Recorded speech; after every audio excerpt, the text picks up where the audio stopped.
Good morning, everyone, and welcome back to my garage. It is the 16th of December. I am one day late on my monthly report, but that couldn't be helped. I was out of town yesterday and did not get back until late, and I went to sleep. I did not feel like making this video late last night, but here we are the next day. It is still early in the morning, and the systems have barely started producing anything, and on top of that, it's cloudy and rainy and cruddy outside, so the numbers should not have changed hardly at all, if they did change at all, from yesterday. So for those of you that come for that, let's jump right in and we'll take a good look. And then after we get done doing that, I'm going to talk a little bit about some other stuff involving the 12, 24, and 48 volt debate.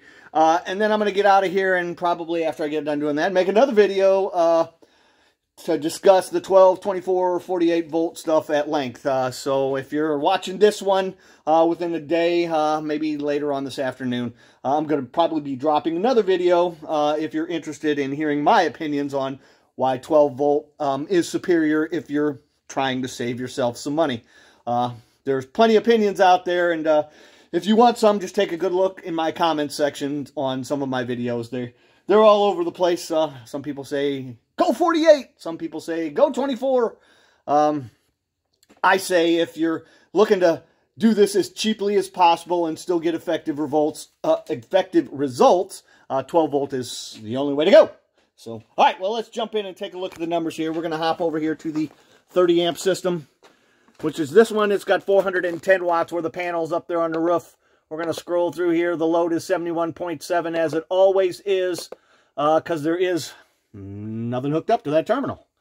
And then the next one here we get is PV array, and it is at 105 kilowatts. Now, last month it was at 101, and that's when we figured out that the PV array does not do 4 digits. This does not do 4 digits, so you're going to be guessing at what your last digit is, I believe. I don't know. I ain't figured it out yet, so pretty much it's worthless. If you really want to know, you got to come take a look at your shunt here. And the shunt says 736. That's up from 702. That is 34 kilowatts through this system. And that's about par for the course for that system, because that's pretty much the monthly load. Let's have a look at this one. This one says 361. That is up from 341. This system is 20 amps and 280 watts of panels up there on the roof.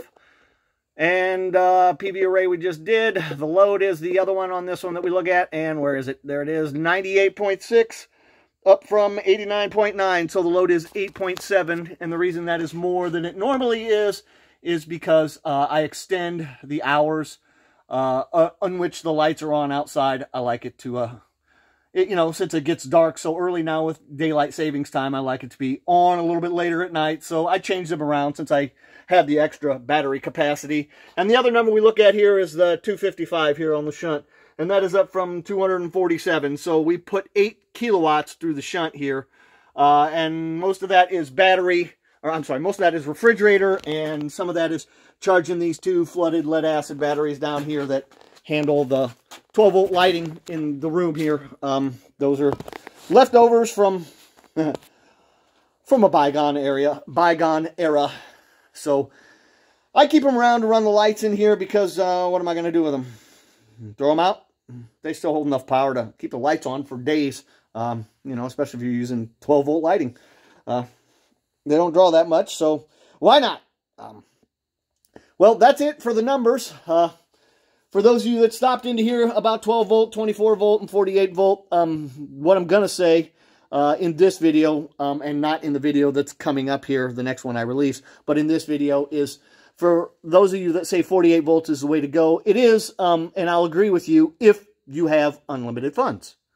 But I looked before I made this video in preparation for making the next video, and yeah, as far as batteries go, there is no better way to spend your money than 12 volts, because you can wire those 12 volt batteries together to create a 24 or a 48 volt battery.